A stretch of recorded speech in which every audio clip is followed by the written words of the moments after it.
Handicapper Steve here, handicapping the racing from Keeneland Racecourse here on Friday. It is the 7th of April 2023. It's opening day from Keeneland, and I'm going to look at the stakes races. But before I get on to that, remember to please follow me on Twitter at HorseRacingKid5 for more selections for race courses around the world, and I mean it around the world.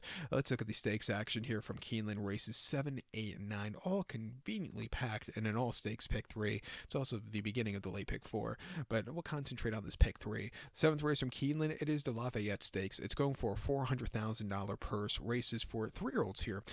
Field of 7 horses going to the starting gate. The distance of ground of 1,400 meters, or the distance of ground of 7 furlongs here in the Lafayette. 1,400 meters, 7 furlongs.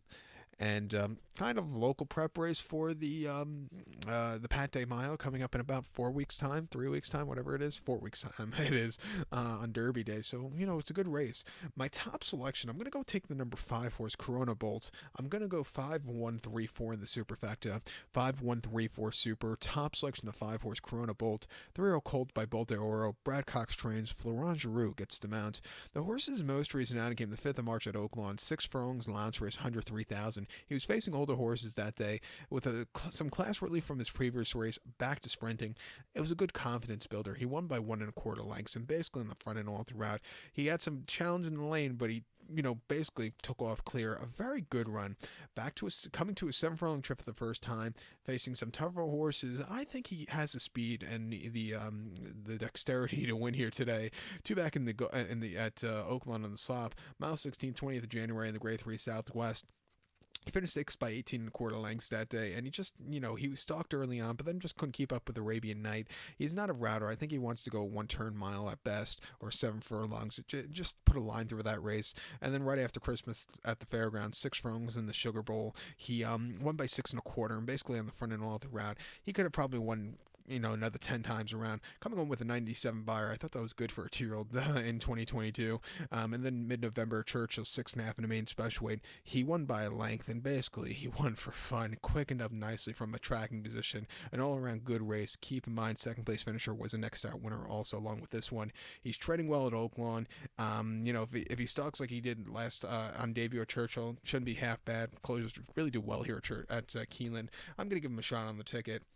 I think the 1-horse Gulf Porch is second likeliest winner. Big question is, can he run off the bench? Most recently in the Champagne and Aqueduct on the stop on the 1st of October. He finished 3rd by 4.75 lengths that day, and he was very wide, which cost him, and he just couldn't keep up.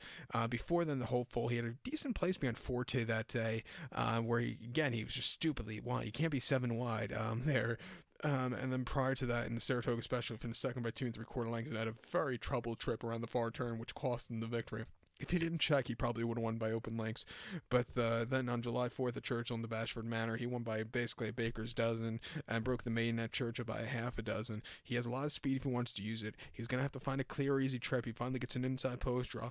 I'll give him a shot here on the ticket also. And you also can't throw out the $3.5 million purchase for Bob Baffert, the 3-horse Hejazi for John Velasquez. Most recently, the San Felipe over the mile 16th. He finished 4th by 4.25 lengths that day and was just wide and wasn't keeping up. Just wasn't getting the mile and 16th. Cutting back to 7 should be a good thing for this horse. His races in Southern California, he placed earning 100 buyer back in September at Del Mar. Losing to Speedboat Beach. Came back to run in the American Pharoah, where he had a disappointing 3rd behind Cave Rock. Came back to win the Break of Main Special Weight at Santa Anita back in January quite nicely with a 99 buyer. Those races, those speed figures can win here today, but he is also facing a little tougher competition. I'll give him a shot on the ticket, but I do prefer the other two before. I mean, they've proven that they could really run these good races and are a little versatile. This horse's best, chance, I think, was the speed. I'll use him on the pick 3, but like I said, I like the other two before him. But to recap my selection for the 7th now from Keeneland, it is the Lafayette Stakes. Going to take the 5-horse Corona Bolt. Give kudos to the 1-horse Gulf Port and the 3-horse Hejazi. 5-1 where are we? 5134 Super, 513 in your multi-race. To the grass course, to the 8th race from Keeneland, the first stakes grass race of the year in Kentucky. The 8th race, it is the Transylvania Stakes. It's a grade 3 event going for a $400,000 purse. Races for 3-year-olds here. Field of a dozen horses going to the main turf course. The distance of ground of 1,700 meters, with a distance of ground of 1.116 on the Keeneland turf course. 1,700 meters, a mile 16th turf course. And something they're doing at Keeneland this year, they're basically taking the what do you call that? The all the field sizes and capping it at 12. I don't know if I like that much. I do like 14 horse fields going on the when it's possible, because it just makes it a lot more funner. But let's see what happens. Making the fields 12 horses at capped. With that being said, my top selection, I'm gonna go to the 11 hole, to the 11 horse Carl Spackler. I'm gonna go 11-9, 213, 11-9. 212 in the superfecta. There we go. 11-9, 212 super. Top selection, 11 horse. Carl Spackler, 3-year-old Copa Lupa de Vega. Chad Brown trains. Tyler Gaffleon gets the mount. Horse's most recent outing came in the main special weight at Gulfstream, 1 mile, 25th of February. And the horse won by 8 3/4 lengths. And from a tracking trip, he was a little bit wide, but when he quickened up, he went away with it. Coming home with a 92 buyer, second race in life. A very good race. He's going to have to overcome a wide poster here today, but I like his tracking ability, and I think he could get the job done and win here today. On debut, he ran the 21st of January at Gulfstream on the turf course, when it actually looked like a turf course, like it did last weekend.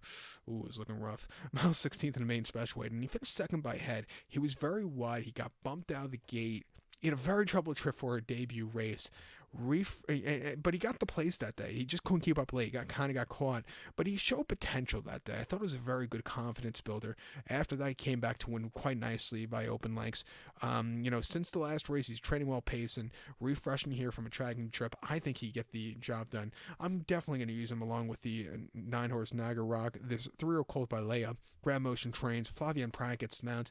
They ran the horse in late December at Santa Anita in the Eddie Logan, where he finished third by length, and he just kind of stalked and really couldn't get going. He's the kind of horse I think they're probably going to target, like the Belmont Derby or the Saratoga Derby. He looks like that kind of horse. But in the Eddie Logan, I thought you just saw a little bit of a tired horse there. I thought the third in the Brewers Cup Juvenile was a terrific race here at Keeneland. Finished third by 2 1/4 lengths. Had stupidly wide trip that day, but he was gaining that day. He got beat by slightly classier horses, but he ran his heart out. And then the Futurity at Aqueduct, 6 furlongs, he won by a neck, coming from a mid-pack position. An all-around good race.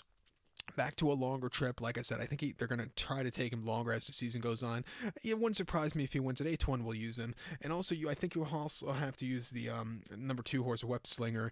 Most recently, the Colonel Liam over the mile at Gulfstream. He finished second by a half a length that day and had a very troubled trip, a little bit wide, was bumped around a few times, but he was gaining well that day. And then seasonal reappearance at Gulfstream over the mile 16th. He won by 3/4 length. A little bit of a bad position, beginning, a little bit wide, but he still got there in the nick of time. They gelded him after last year's Breeders' Cup, which I think really concentrated him. And, wouldn't surprise me if he finds his winner's circle also. 5-1, we'll definitely use him.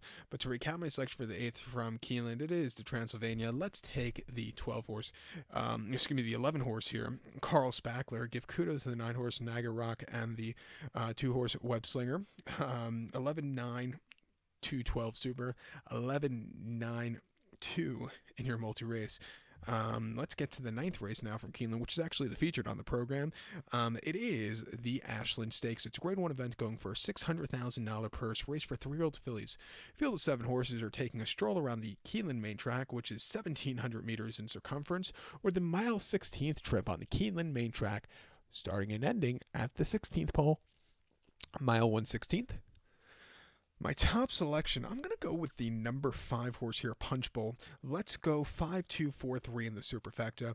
5-2-4-3 super. Top selection of 5 horse Punch Bowl. 3-year-old Philip Uncle Mo. Brad Cox trains. Flavian Pratt gets the mount. The horse's most recent outing came the 5th of March at Oaklawn. A mile 16th in optional 100 claimer, and the horse by 4 3/4 lengths, and basically in the front and off round. Didn't really get the stick, and she just kept going. An all-around good race. Refreshing here on a forwardly paced racetrack. She get a good trip, and I think she could, upset here some other classier horses who were good as 2-year-olds, but it really hasn't showed up yet as 3-year-olds. On debut, on the 11th of February at Oaklawn, Muddy Seal going 6 furlongs in the main special weight. He won by 3/4 of the length that day and had a horrible, horrible beginning. Broke last that day and was last most of the race, but he circled the field late, a little bit wide, but went away with it. A very good run. Trained at Oaklawn well since the last race. Going back to a routing trip, I think this horse can get the job done. I think his second likeliest winner here is the 2-horse Wonder Wheel from Mark Cassidy and Tyler Gaffalione. This 3-0 for the Into the Mischief. Most recently in the Suncoast at Tampa over the mile 40. She finished second by a neck that day. Seasonal reappearance. She was just wide and just kind of tired. But they were, even before the race, in the interviews, Mark Cassidy said that was basically a prep race. They were their spring race they're targeting was the Ashland and then the Kentucky Oaks. Coming here off some decent workouts since the last run, I think she could get a good trip, and I think she could win. Most recent workout was quite promising. Half-mile drill locally in 47-2, the 7th best workout, 55. So I think she's rearing to go, and I think they're sitting on a good race with her. 2 back in the Brews Cup, Juvenile fillies here at Keeneland, mile 16th, 4th of November. She won by 3 lengths that day, and the race before, she got to walk on the front end quite nicely and have everything her own way from the rail. That race in the Brews Cup was everything but. She broke basically not the best beginnings from a mid-pack poster. She sat back early. She got a stupidly wide trip, but she came through late, and Tyler Gaffalione rode a terrific race to get the horse to the winner's circle, winning by 3 lengths. From where this horse, the race that Tyler rode to get through late, I thought that was a very good race and a smart ride. Great run there against some tough horses. And then the Alcibiades here at Keeneland at mile 16th on the 7th of October. She won by a nose, and basically on the front and all throughout, she looked like she was, hitting the wall late, but she held on to it. A very, very good run for her there. And then before then, the spin away, she finished second by 1/4 lengths, where she just couldn't catch the winner. But coming back here to Keeneland, her track she absolutely likes running at. It wouldn't surprise me at 8-5 to win if she wins. I'm going to use her on that pick 3 here. But to recap my selection for the 9th from Keeneland, it is the grade 1 $600,000 Ashland. I'm going to take the 5-horse Punch Bowl's top selection. Give kudos to the 2-horse Wonder Wheel. 5-2, 4-3 Super. 5-2 in your multi-race. So good luck to all, and please follow me on Twitter at HorseRacingKid5. Good luck, everybody.